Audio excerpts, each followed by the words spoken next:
Então, boa tarde, iniciando aqui a palestra sobre o tema de prevenção à automutilação, um tema aí que a gente trouxe em consenso aí com um material disponibilizado pelo Ministério da Saúde, justamente para a gente abordar agora no mês de setembro, onde a gente tem a campanha do Setembro Amarelo, no intuito aí de estar prevenindo, diminuindo situações de risco e que podem levar as pessoas a se ferirem, né, e também a cometer o suicídio, tá? Vou compartilhar com vocês aqui a apresentação. Eu sou a Karine, sou a psicóloga que fica em Joinville. A gente está falando aqui em nome da Axis. E a Isabela, nossa psicóloga aí da região de Goiânia. Quer se apresentar, Isabela? Boa tarde, pessoal. Sou a Isabela, para quem não conhece.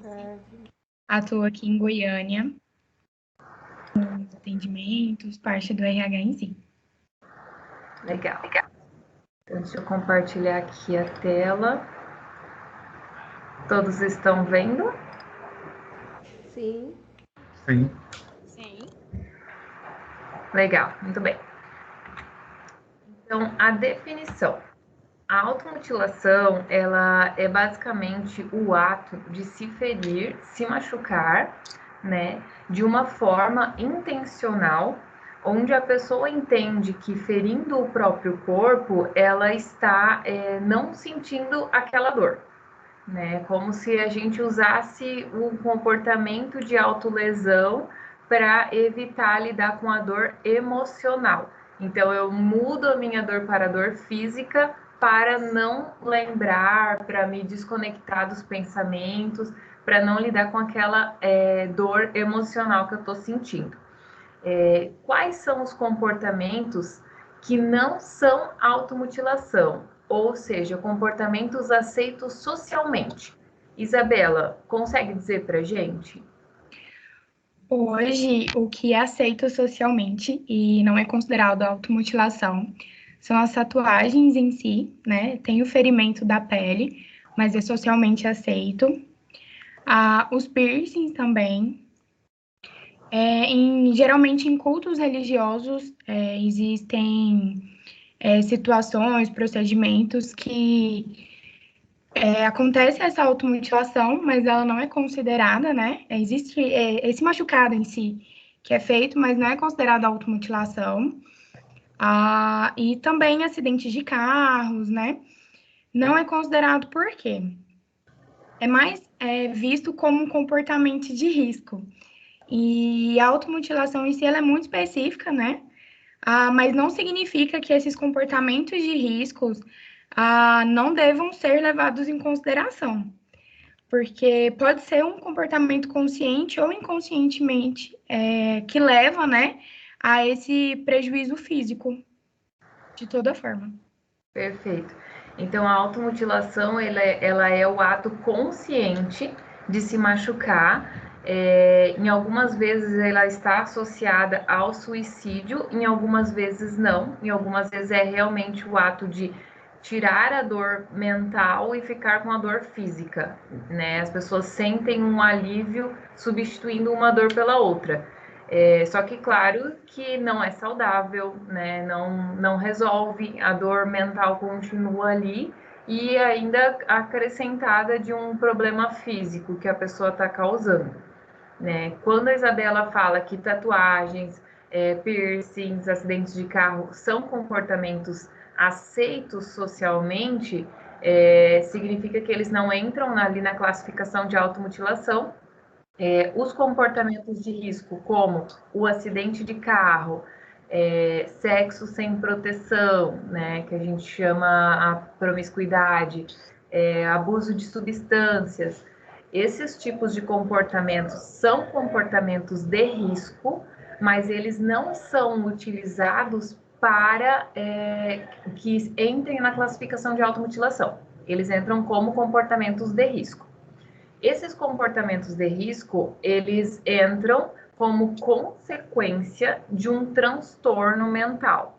depressão, crise de ansiedade, luto, alguma dificuldade que a pessoa está vivendo, a consequência é o abuso de substâncias e esses comportamentos de risco. Isso é uma consequência.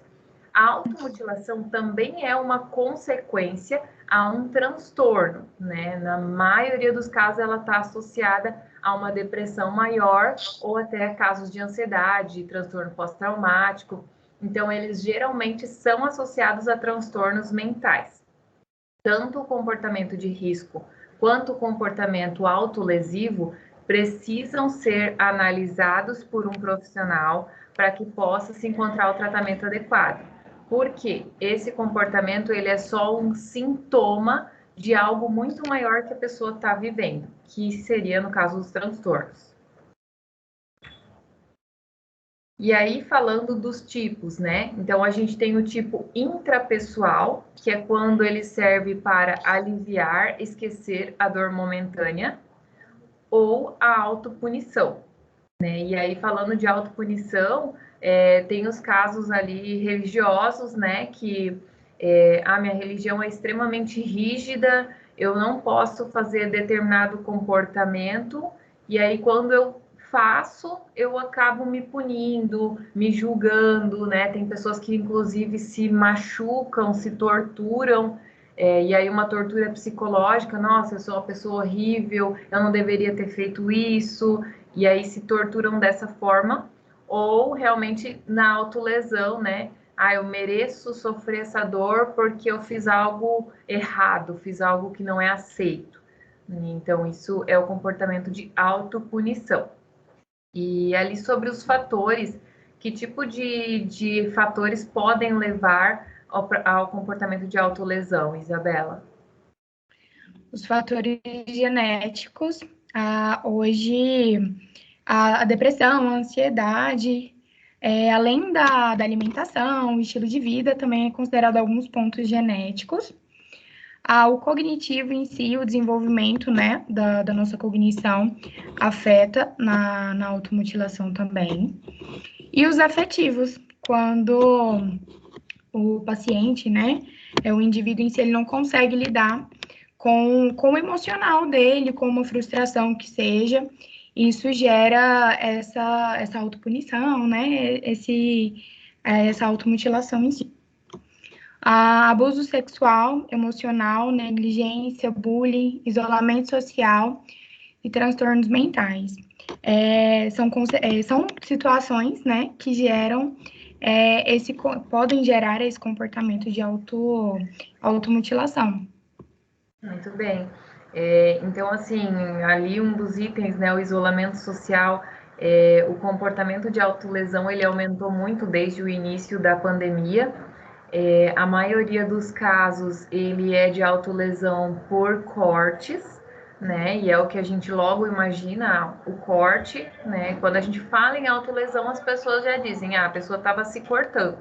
Né? E aí eu já trago para vocês que o corte não é o único tipo de autolesão, né? A gente tem ali as escoriações, né? Que é ficar o tempo todo se arranhando, beliscando, cutucando, né? Aquela pessoa está o tempo todo espremendo espinha, né? Cutucando o rosto. Além disso, não deixa as feridas, né, machucadinho, cicatrizar, então fica tirando casquinha, fica coçando em cima de machucado, né? Claro que isso frequentemente, né, pessoa fazendo isso várias vezes, ela tá ali fazendo um tipo de autolesão com o próprio corpo, e aí, né, tá derivando aí de um transtorno mental, uma crise de ansiedade, um transtorno de pânico, uma depressão, ansiedade, como a gente comentou antes. E aí os casos de bullying também são o top 10 dos motivos aí da autolesão, porque a pessoa acaba se julgando a partir do olhar do outro, né? Então, a partir do momento que tem muita crítica comigo por causa de alguma aparência que eu tenha, algum comportamento que eu faça, por causa de peso, por causa de escolha sexual, né? Então, assim, a gente vê que o bullying, ele é muito associado também com a autolesão, porque a pessoa, né, ela começa ali tentar aliviar esses pensamentos que ela tem de julgamento, né, de críticas internas, ela tenta aliviar isso se machucando. Sim, e esses fatores é importante, né, ficar atento a eles, porque por mais que não está acontecendo agora, mas pode desencadear futuramente essa autolesão, são de extrema importância, né, e esse olhar mais delicado para o outro. Em todas as palestras, né, em todas as conversas que a gente já teve, e um dos pontos principais que a gente sempre menciona, vendendo um pouco o peixe, né, da psicologia em si, que é esse olhar atento, né? O olhar atento. Nossa, fulano, né, tô percebendo que ele tá mais quieto na dele. Ah, não, eu percebi uma chacota, né, com o ciclano, já por conta do peso, da vestimenta, algo nesse sentido. Quando é constante, né, a frequência disso, já é um ponto a ser observado. Muito bem, né? E aí começar a perceber. A gente fez uma publicação ontem que falava justamente sobre isso, que a atenção é o maior ato de amor que eu posso ter com o próximo. E aí a gente fala de pessoas do trabalho, de colegas, de relacionamento, de família, né? Prestar atenção no outro. Nossa, um dia tá tão quente, por que essa pessoa tá de roupa comprida? Né? Convidei a pessoa para fazer uma atividade física, ela não quer ir, né? Vai ter que usar uma roupa que mostre mais o corpo, né? O que acontece ali, né? Pode ser que ela esteja de fato fazendo a autolesão e aí ela esconde, né? E aí algumas pessoas dizem, mas tá fazendo isso para chamar atenção. Isso não é uma verdade, porque quem comete a autolesão sempre esconde, né, os machucados, tem vergonha dos machucados, não quer ver os machucados, porque aí lembra daquele momento de ansiedade, né, que levou a pessoa a cometer a autolesão. Então, é muito importante a gente prestar atenção nas pessoas que estão ao nosso redor. Às vezes, as pessoas que cometem autolesão ou que têm o pensamento, a ideação suicida, elas estão mais perto do que a gente imagina. E às vezes, uma palavra, se mostrar perto, se mostrar disponível, pode salvar uma vida. Sim. E aí aqui a gente enfatiza, né? Não devemos falar sobre os métodos de automutilação. Até antes da gente iniciar essa reunião, uma das pessoas aqui da empresa me questionou. Nossa, mas você vai publicar algo sobre automutilação? É muito pesado, a gente não deveria falar sobre isso. Né? E aí é onde a gente entra num tabu. Né? Não falar sobre automutilação, de certa forma... para você sair. Oi? Acho que tem alguém com o Não, microfone desculpa. ligado.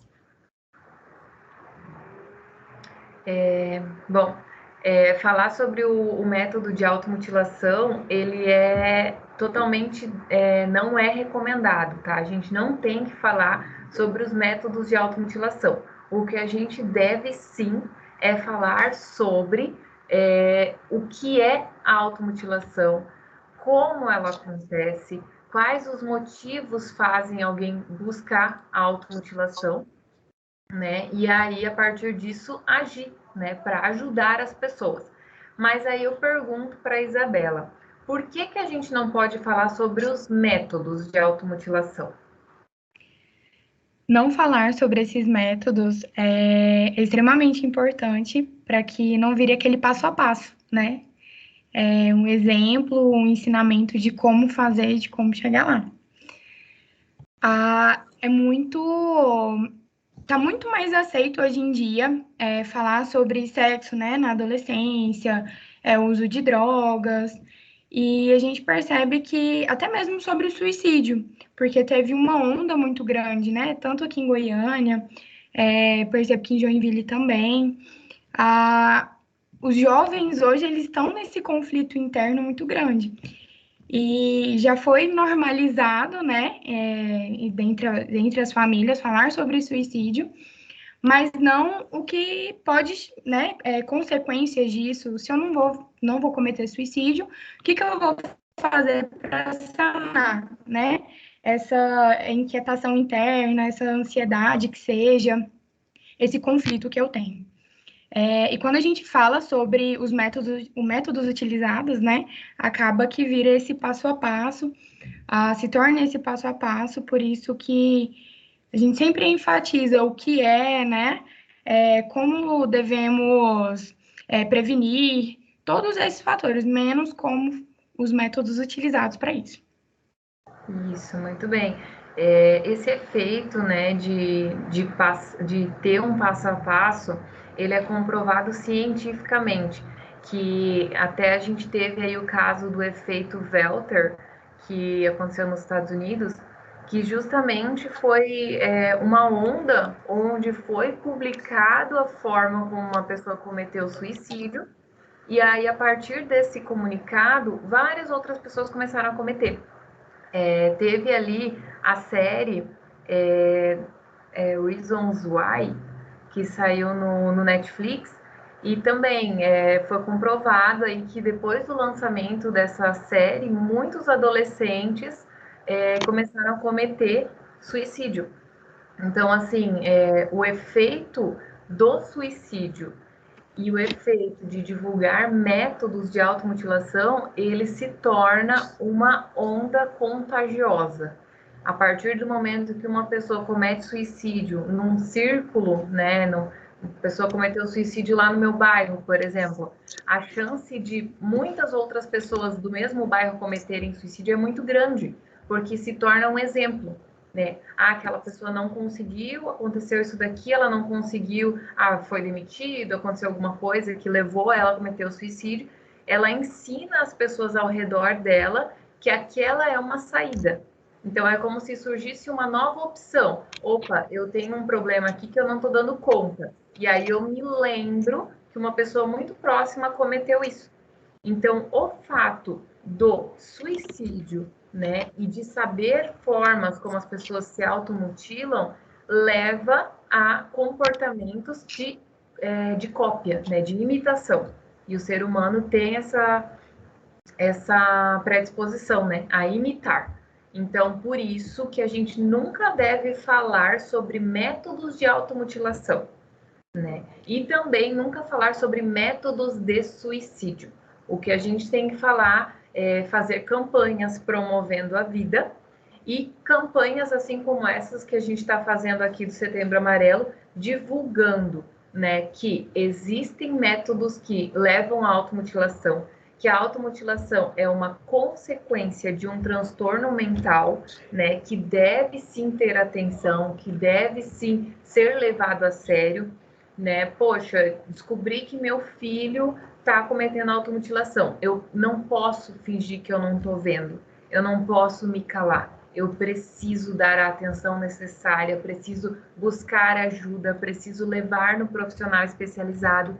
E se a sociedade não tem o conhecimento, ninguém vai procurar ajuda. Né? E aí as pessoas vão continuar achando que a automutilação é só se cortar, e aí vão ver pessoas espremendo espinha, fazendo escoriação, deixando machucado sem curar, e aí os comportamentos eles tendem a aumentar, né? Então, de espremer espinha passa para se cortar, passa para tentativa de suicídio, né? Então, quanto mais a gente tiver uma sociedade que tenha o conhecimento, opa, esse comportamento aqui, ele está vindo no momento de ansiedade, a gente precisa cuidar disso. Né? E essas pessoas consigam reconhecer, tem algo que eu estou fazendo que não está sendo legal, que está me machucando, e buscar ajuda, né? Aí a gente vai ter muito menos casos, né, de machucados graves, inclusive pessoas que tentam se automutilar e acabam cometendo suicídio, né? Então a gente vai conseguir evitar e salvar muitas vidas aí. Então, reforçando, Karine, por que a gente fala, né, sobre automutilação, essa autolesão? Porque as informações de como fazer essa automutilação, ela chega de forma informal, né? Pelo meio informal, dentro de escolas, entre grupos de amigos em si, né? E a importância de falar sobre essa automutilação, autolesão, é para trazer essa consciência, seja para pais, familiares, né? Percebo que tem alguém na minha família com comportamentos assim, né?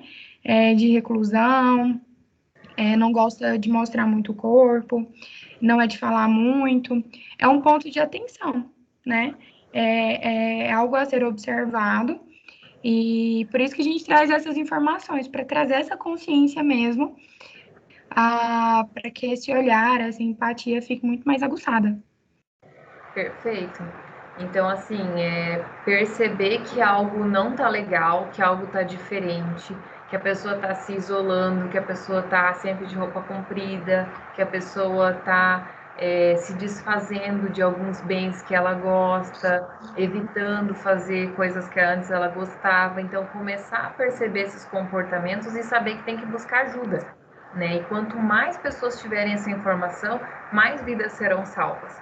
Então, a gente precisa desvincular esse mito de que falar sobre prevenção de automutilação é algo que vai levar à automutilação. Muito pelo contrário. A gente precisa falar para que as pessoas entendam que é algo que precisa ser tratado, né? E aí cuidar, né, para não divulgar métodos. Né? É isso.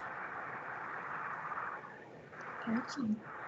Como identificar, né? Acho que a gente comentou bastante ali, né? Mas os tipos de lesão, tipos de lesão mais frequente, como eu comentei ali antes, o mais frequente são os cortes, né? Mas existe ainda a questão da espinha, coçar o machucado, não deixar criar casquinha, tá sempre se machucando. Ameaça de suicídio, comportamento da autolesão, né? Bater a cabeça, né? Comportamentos que a pessoa faz aí na intenção de separar a dor mental da dor física mesmo. Vestimentas adequadas, resistência a atividades físicas, transtornos alimentares como consequência, né? Tem a questão do vômito, de não conseguir comer novamente, né? E a falta de higiene também é um sinal, tá? Então, a pessoa está vivendo no meio da bagunça, né? Não está conseguindo manter a higiene adequada. Então, aí tem alguma coisa que precisa de um pouquinho mais de atenção. Querendo ou não, todos esses itens que você mencionou, ele impacta diretamente no corpo, né? Não é um corte ali, mas a falta de higiene, por exemplo, a falta do autocuidado básico, né? A gente tem aí a pirâmide de Maslow, que são as necessidades básicas do ser humano. E entre elas, né, a base de tudo tá a higiene. Então, quando tá faltando lá embaixo, aqui em cima, seja satisfação pessoal, algo nesse sentido, não se mantém. Então, por isso que é muito importante ficar atento a esses detalhes também. Perfeito, isso mesmo. E quando identificados, né? O que a gente tem que fazer quando perceber, Isabela, quando perceber que alguém está cometendo comportamento autolesivo? A gente trouxe, né, incentivar a busca da ajuda especializada e procurar ajuda médica. Quando eu percebo que alguém próximo, né, tá passando por essa situação de autolesão, se colocar disponível, né, fazer o acolhimento. A gente não tá falando sobre julgar, vir com aquele discurso pronto de, você precisa trabalhar, você precisa ocupar a mente, né? Não, faz o acolhimento, a gente não sabe o que está passando no outro, na cabeça do outro, né? O que está acontecendo na vida dele. Então, é fazer esse acolhimento mesmo, procurar saber o que está acontecendo, né? Assim, dentro do limite, respeito, né? Espaço do outro. E incentivar essa busca por especialistas, né? Psicólogos, psiquiatras. E quando você percebe que algum comportamento seu mesmo que inconsciente, consciente, se prejudica dessa forma, procurar também ajuda médica. Perfeito, muito bem. E aí, assim, quando a gente fica sabendo, né, que tem um vizinho que tá tendo um AVC, né? O que que a gente faz? Liga pro SAMU, né? Ah, tô com um parente aqui, meu pai tá tendo um infarto. O que que a gente faz? Liga pro SAMU. Então, assim, é uma questão de saúde, né? A gente tem que tirar um pouco do preconceito, desmistificar essa questão de que a saúde mental é isso ou é aquilo. É saúde, né? E ponto. A pessoa está demonstrando um comportamento autolesivo, ela está caminhando aí para uma possível tentativa de suicídio. Né? Ela está realizando comportamentos para se machucar. Isso precisa ser visto, isso precisa ser analisado por uma equipe médica. Né? Então, percebeu algum tipo de autolesão, algo mais grave, chama o SAMU, procura ajuda, leva a pessoa, procura ajuda médica, né? Busca ajuda especializada, leva ao psicólogo, ao psiquiatra, precisa passar por uma avaliação. O comportamento autolesivo, na maioria das vezes, ele é consequência de um transtorno mental. E transtornos mentais precisam ser acompanhados, né? Em algumas vezes com medicação, em algumas vezes com terapia, precisam ser acompanhados para que eles não evoluam e para que a pessoa não acabe tirando a própria vida, né? Por uma falta de conhecimento tanto dela quanto das pessoas ao redor. Fora que esses machucados, né, essas lesões feitas no corpo, nem sempre elas são superficiais. Então, independente do que está sendo visto, né, pode ter algum machucado interno, algo muito mais grave. Então, por isso, o conselho, né, e esse direcionamento de levar a indicar, né, procurar um médico em si.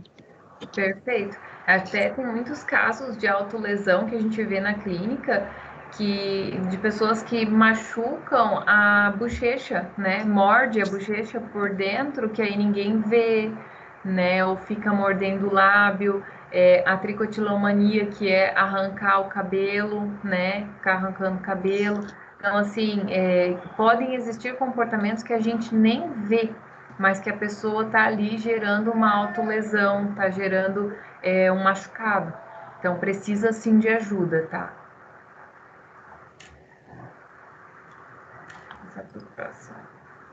E aí, quais são os mitos? Né, eu trouxe alguns mitos aqui que a gente ouve muito de pessoas, né, ou de familiares. Pessoas que se automutilam querem o suicídio, mas não têm coragem. O que tu acha disso, Isa? É muito mito, né? Tá dentro daquele tabu. Talvez o medo de falar sobre autolesão, né? É instigar o suicídio, algo nesse sentido. Mas não, nem sempre a pessoa, a gente não pode nem associar, né? Diretamente essa autolesão com o suicídio, porque são situações totalmente diferentes. A pessoa que faz a autolesão, o corte, né? Que a gente mencionou. A satisfação, né? Não é nem satisfação, mas a forma que ela externaliza isso, coloca para fora, né? Esse conflito mesmo. Eu não tô sabendo lidar, por exemplo, com a bronca do meu chefe.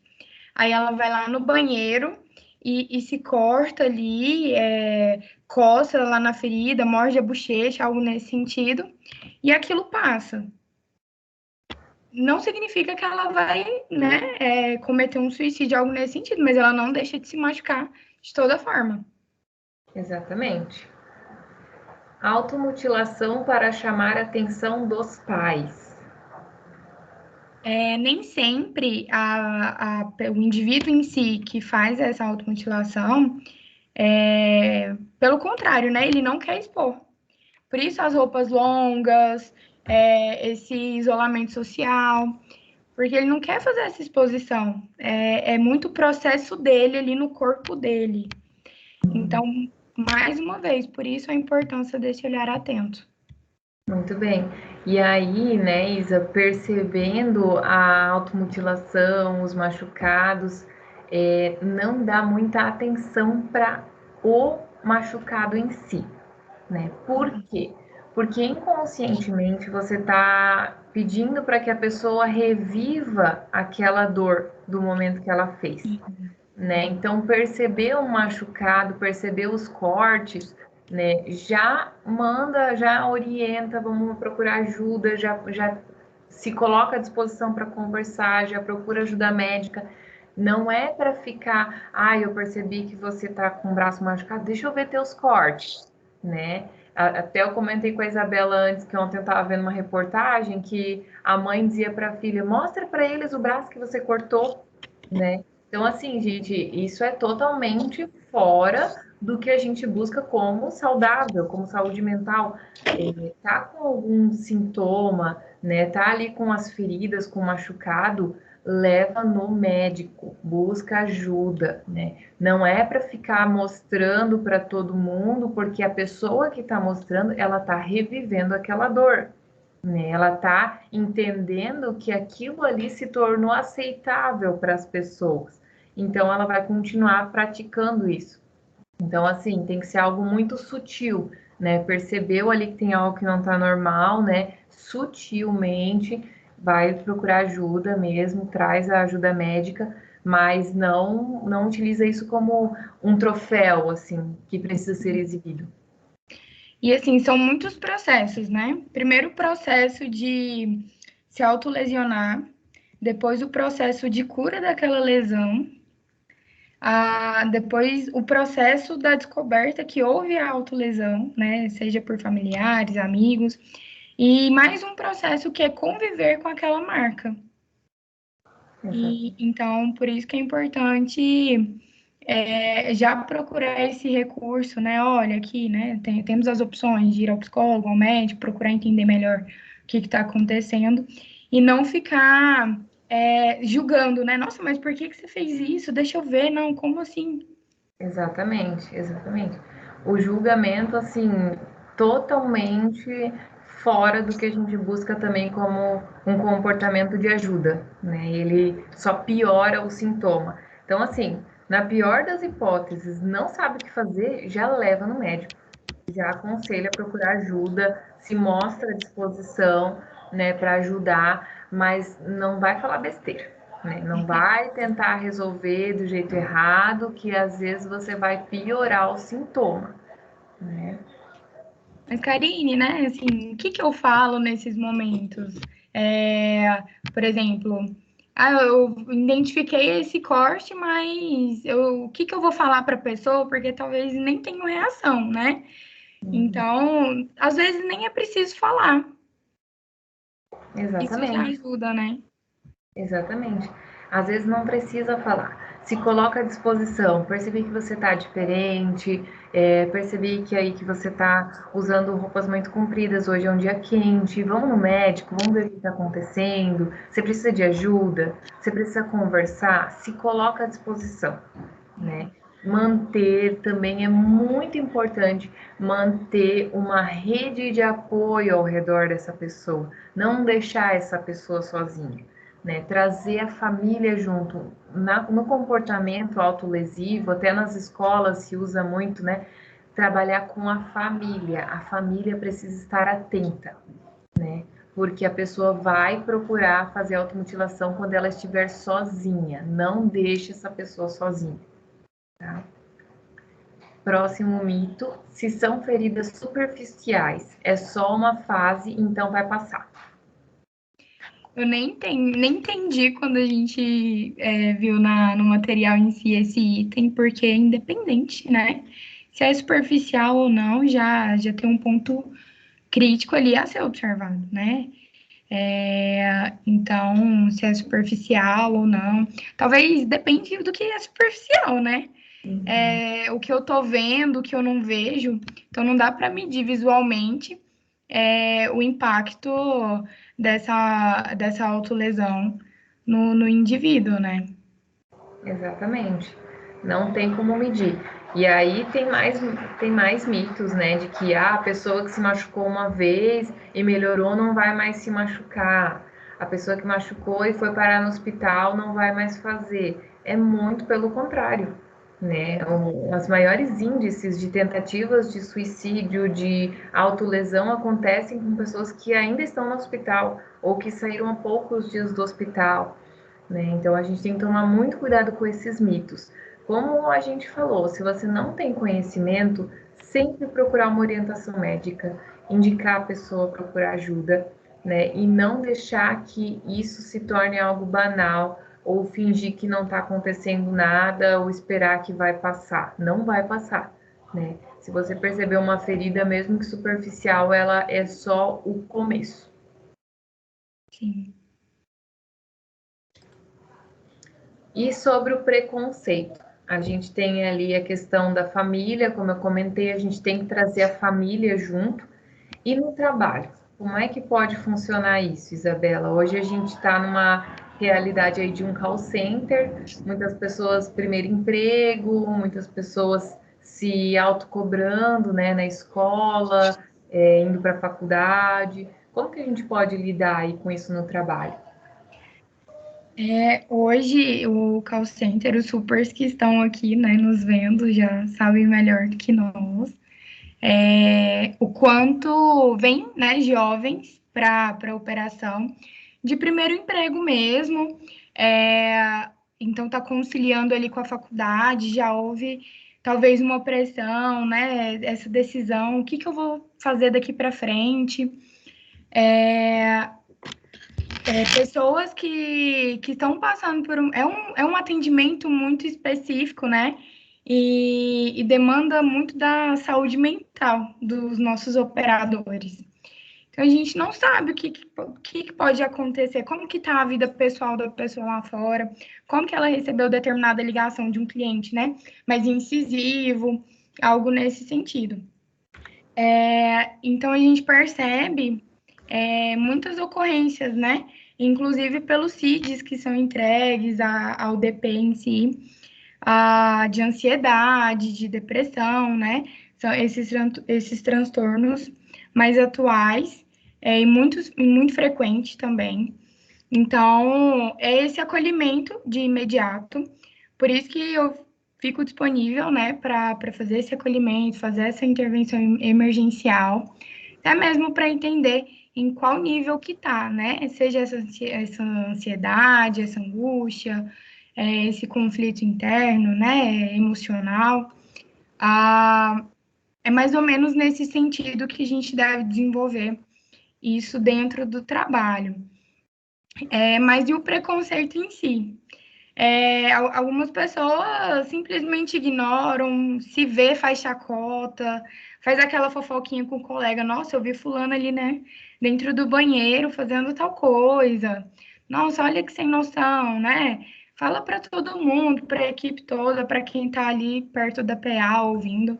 Então, o nosso papel é vetar, né, essas coisas, essas situações. Por mais que não vi verdade no que fulano falou.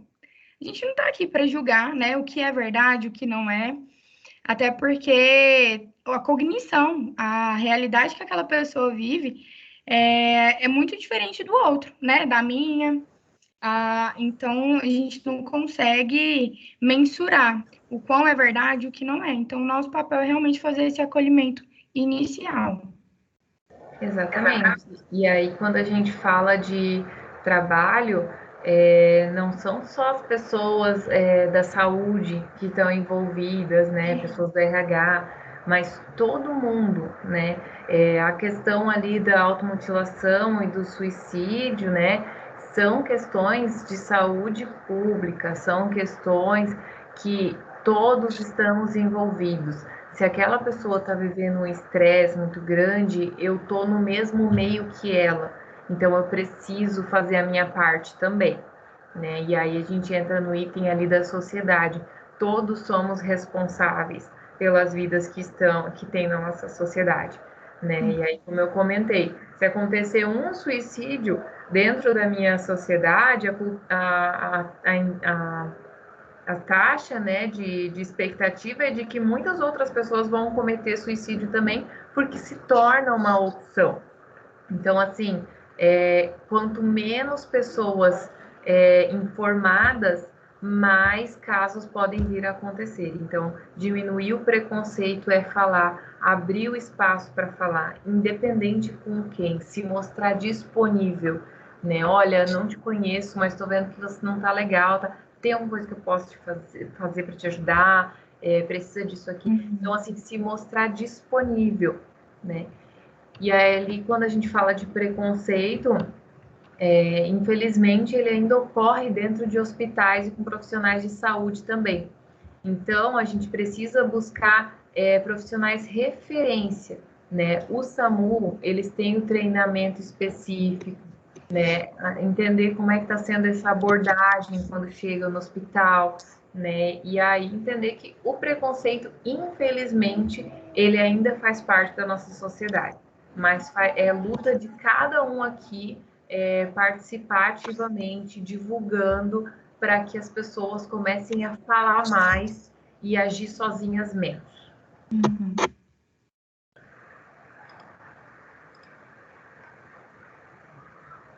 E aí, né, o principal tópico, o comportamento autolesivo é para chamar atenção? Não. Inclusive, na maioria dos casos, as pessoas escondem os machucados. Isso que você comentou, né, Isa, que as pessoas elas não querem mostrar os machucados.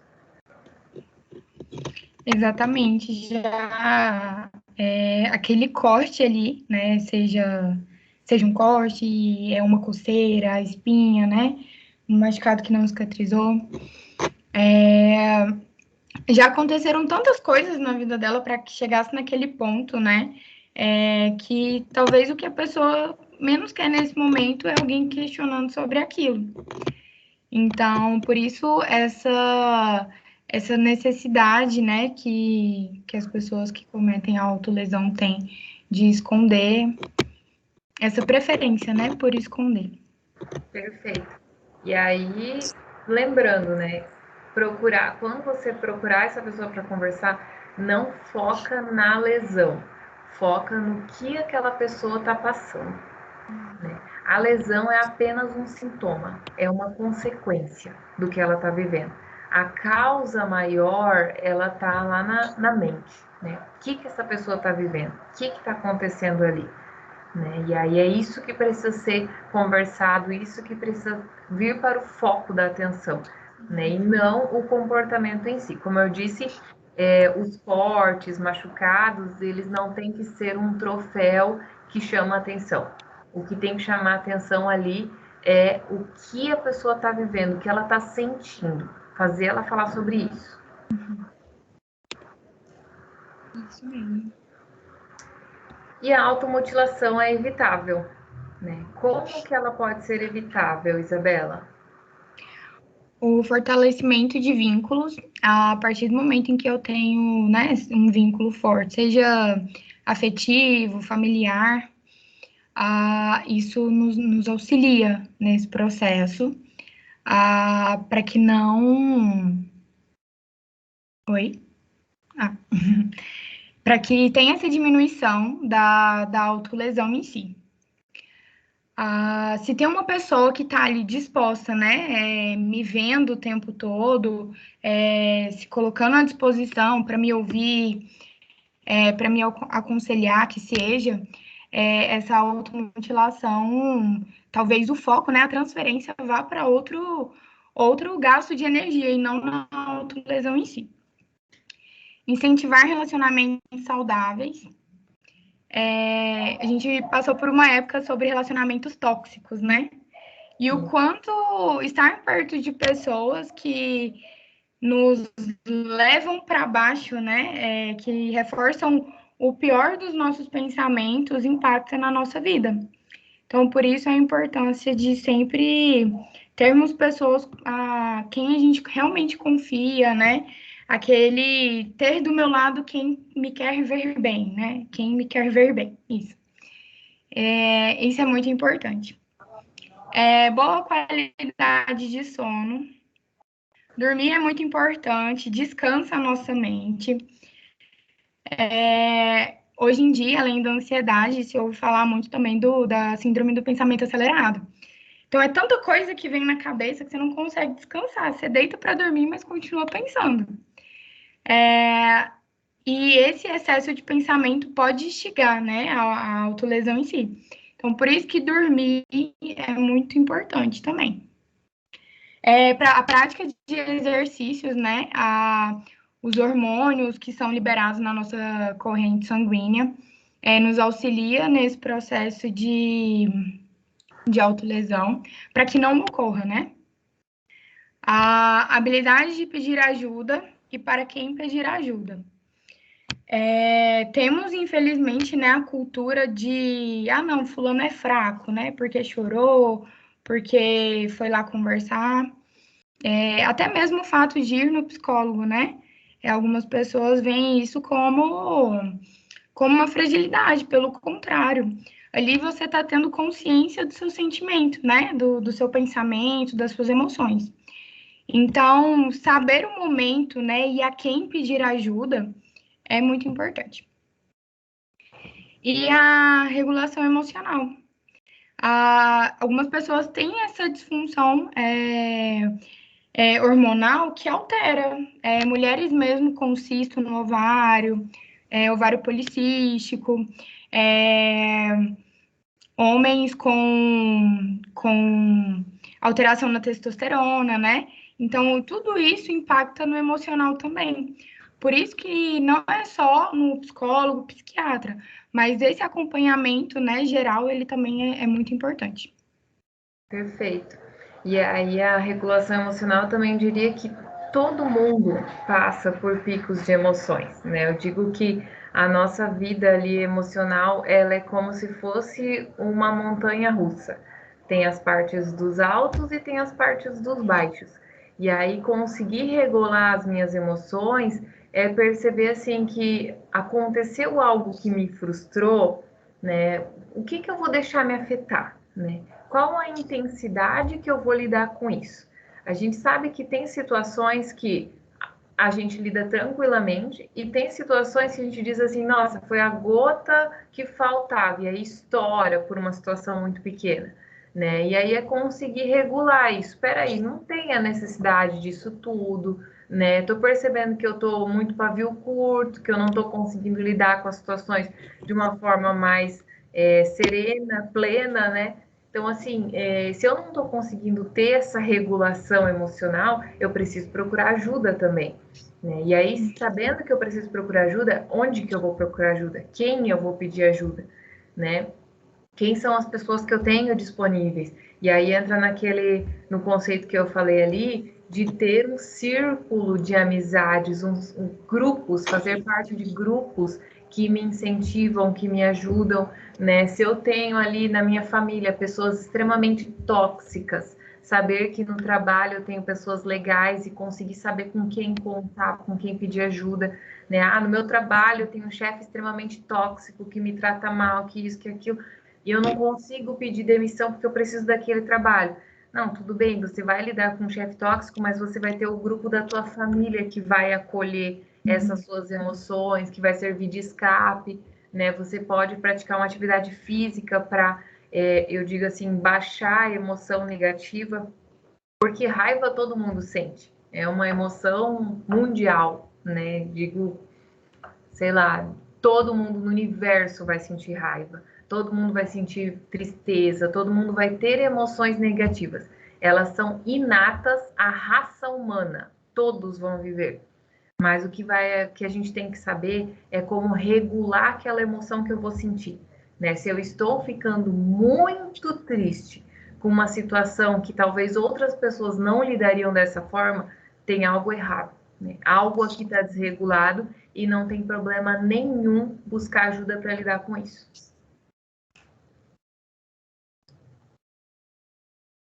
E aí, a importância da família, né? A gente já comentou, mas a família ela pode se tornar um fator de risco ou de proteção. Como a família poderia ser um fator de risco, Isabela? A partir do momento em que eu coloco deposito, né, todas as minhas expectativas naquele filho, ou eu percebo que a, ou eu percebo que, por exemplo, a minha mãe, né, tá depositando, tem uma relação diferente com o meu irmão, algo nesse sentido. Então, todos esses detalhes, assim, minimamente, interferem no psíquico, né, do ser humano. Então, por isso que é muito sobre processos, traumas e terapias. Uhum, muito bem. E também a família se torna, né, um fator de risco quando a própria família tem preconceito, né? Então, assim, percebi que a minha filha tem cortes no braço, né? E aí julgo ela, onde já se viu, por que você está fazendo isso? Eu não esperava isso de você. O julgamento dentro da própria casa não vai eliminar o comportamento, vai, pelo contrário, fazer com que a pessoa esconda mais, né? Vai gerar um estresse a mais, a pessoa vai começar a sentir culpa, né? Nossa, eu sou o motivo da minha mãe estar chateada agora, eu faço tudo errado. Então, gera uma série de distorções cognitivas onde a pessoa se culpabiliza mais, né? Sim. Família, no caso, eu tenho uma preferência sexual, sou homossexual, tenho alguma preferência onde existe um preconceito. E aí a minha família me julga, me critica, me manda sair de casa, também se torna um fator de risco, né? E aí, quando eu posso dizer que a família é um fator de proteção? A partir do momento em que, vamos colocar a situação, né? De a mãe identificou lá os ferimentos na filha, que seja, e ela teve essa reação imediata. Nossa, por que você está fazendo isso? Como assim? Que não sei o que, deixa eu ver e tudo mais. Mas como isso vai ser tratado dali para frente é o que realmente importa, né? Se eu vou continuar reforçando essa ideia de você tá errada, você não precisa disso, né? Em vez de levar o filho em si ao médico, procurar entender o que está acontecendo. Às vezes nem é necessário entender, né? Compreender no geral, mas respeitar o processo do outro ele é muito importante. Perfeito. Exposição à violência, baixa autoestima e sentimentos de inutilidade, respeito, valorização e reforço do comportamento positivo e a resiliência. Todos esses itens, eles acontecem ali dentro de casa, né, com a própria família. Quanto mais essa pessoa está exposta à violência, então é normal para ela lidar com a violência. Então vai ser normal ela criar hábitos de agressão com ela mesma, né? Ter a questão ali da baixa autoestima, crenças de fracasso. E aí, quando as coisas elas são mais positivas, né? Quando a família tem o respeito, quando valoriza, quando reforça os comportamentos positivos, eles geram ali a resiliência, eles fazem com que esse indivíduo se torne uma pessoa que respeite o próprio corpo, que goste do próprio corpo, que se sinta bem com ela mesma, né? E aí diminui significativamente ali os comportamentos autolesivos. Exatamente. E aí, como abordar o assunto de acordo com a faixa etária? De 4 a 8 anos, como que a gente aborda, Isabela? Essa estimulação para falar sobre os sentimentos, ela é muito importante nesse período, que nem eu mencionei. Infelizmente, a gente tem a cultura de chacotas, né? É aquela cultura mais machista de homem não chora, não fala sobre sentimentos, pelo contrário, né? Se nós adultos precisamos falar sobre eles, imagina as crianças que estão descobrindo tudo agora, né? Não sabe, às vezes, nem nomear o que está sentindo. Então, falar sobre esse sentimento, né? Encorajar a expressão dessas emoções, ela é muito importante, tá? Mas como que eu vou tratar isso com o meu filho, né? De 3, 4 anos em si. Desenhos, brincadeiras, O desenho em si da criança, ele é muito rico, traz muita propriedade interna, né, conteúdos internos. Então, a forma que isso é interpretado durante o desenho ali, tendo a conversa, né, entre o responsável e a criança em si, esse sentimento, essas emoções, vão sendo verbalizadas, né, claro que da forma deles, por isso é importante essa interpretação. Através de brincadeiras, né, como eu mencionei, só é importante se atentar para não ter acesso, né, aos materiais que machucam, né. De 9 a 13 anos, é importante esses sinais, né, de depressão, sinais depressivos em si, porque é um marco muito grande, é o desenvolvimento do corpo, né, mudança ali de criança para adolescente, os meninos têm alteração na voz, as meninas, né, o desenvolvimento dos seios, então é um processo físico já é gigantesco, né? Então, psíquico ali é muito maior. Então, por isso que é importante atentar a esses sinais. Adolescente tem o hábito de se isolar, né? Ficar mais sozinho, porque eles estão passando por esse processo de introspecção. Mas o quanto isso está impactando na vida dele? Porque nenhum excesso é válido, né? Existe aquela anteninha, né? Que acende na hora que já passou do limite. Então, é muito importante se atentar a ela. Dos 14 aos 18, abordar de maneira aberta sobre sentimentos e pensamentos. E, mais uma vez, sem julgamento, né? E aquela escuta ativa. Porque a partir do momento que você se coloca à disposição, né? Se coloca disponível para ouvir inteiramente o que aquele adolescente tem para falar, adolescente, adulto em si, né? Você consegue retirar mais conteúdos, né, para serem trabalhados. Hoje em dia a gente vê adultos, né, de 50 anos, 40 anos, que têm essa dificuldade de verbalizar o que está sentindo. É porque isso não foi conversado, né, não foi trabalhado lá na infância. Então a gente volta para os desenhos, para um adulto de 50 anos, né? E, né, o que está acontecendo? Então, faz essa estimulação lá do início, que era para ter acontecido lá, faz agora. Perfeito, isso mesmo. Botar para fora, né? Lidar com aquilo ali é doloroso, tem sofrimento. Muitas pessoas me dizem na prática clínica, né? Eu prefiro fingir que isso não está acontecendo, prefiro ignorar, prefiro fazer alguma coisa para não lidar com isso, né? E aí é justamente o contrário, a gente não pode ignorar, né? Tá vindo um sentimento ruim, tá vindo uma emoção negativa, eu preciso viver ela. Nem que seja para eu sentar e ficar observando como o meu corpo está lidando com isso, deixar isso vir à tona, mas eu não posso fingir que nada está acontecendo, né? A emoção ruim, ela vem e ela passa, assim como na montanha-russa. Mas ela não posso guardar ela numa caixinha e deixar para depois. Eu preciso viver, eu preciso falar e eu preciso saber que eu tenho pessoas com quem eu possa contar e que não vão me julgar. E aí o papel da internet, né? Tem a questão dos jogos, efeitos de contágio. A gente tem aí como exemplo o jogo da Baleia Azul, né? Que foi também efeito de contágio, ele viralizou muito rápido por todo mundo.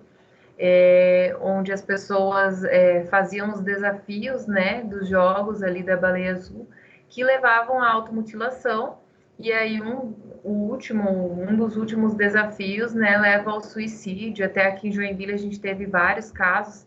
Então, assim, lembrar que as pessoas elas precisam ter atenção, né, de sempre tem que ter alguém da família ligado.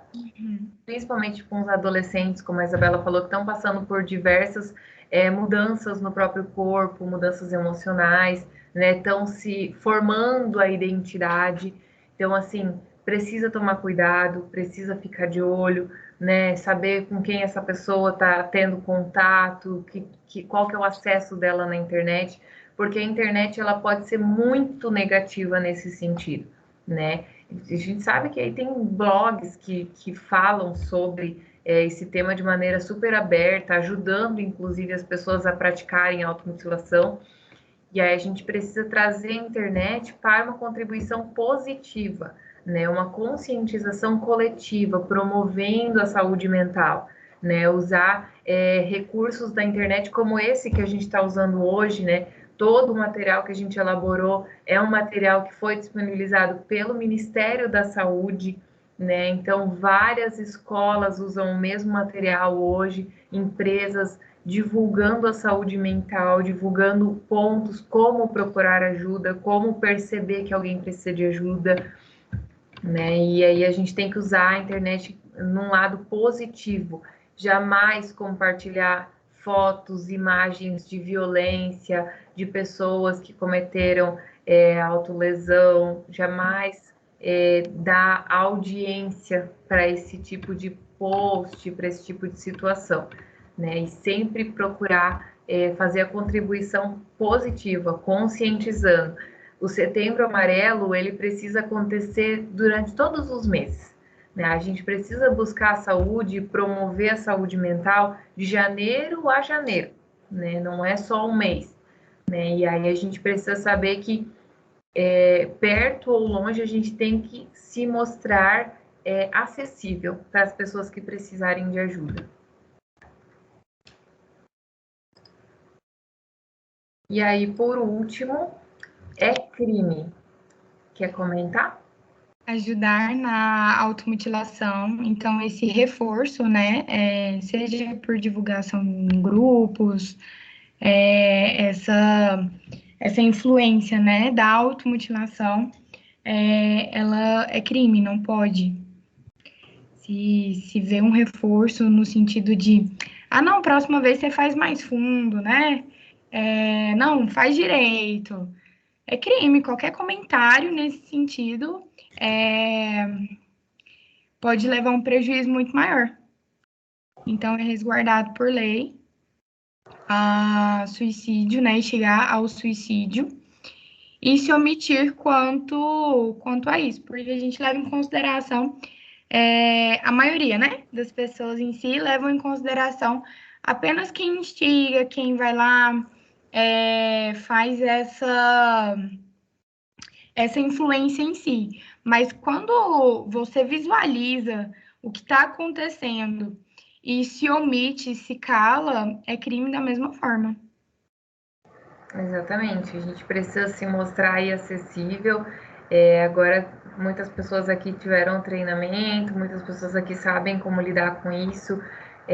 Vamos compartilhar informação, vamos tirar isso, não é tabu falar sobre prevenção, né? Promover a saúde não é tabu. Como a gente falou, às vezes, muito perto de você tem alguém precisando de ajuda, e às vezes essa pessoa não vai ter acesso a um psiquiatra, a um psicólogo, né? Às vezes uma questão ali própria financeira, né, que acaba dificultando esse acesso. Então, seja você uma pessoa que promove a saúde também, tá? Então, acho que esse era o principal recado hoje, né? A gente está aqui para ajudar as pessoas a saberem onde procurar ajuda, quando procurar ajuda, a não falar besteira quando alguém nos procurar, quando alguém falar, né? Para não estimular ainda mais isso e saber que é um crime estimular a autolesão, né? Então, o preconceito ele precisa acabar de uma vez por todas para a gente ter uma sociedade cada vez mais humana, cada vez mais informada e para que a gente consiga prevenir automutilação e suicídio, né? E possa tratar de forma efetiva os transtornos mentais que essas pessoas têm. Então é isso. Muito bem. Deixa eu desligar aqui a Show, gravação. meninas. Muito bom o assunto.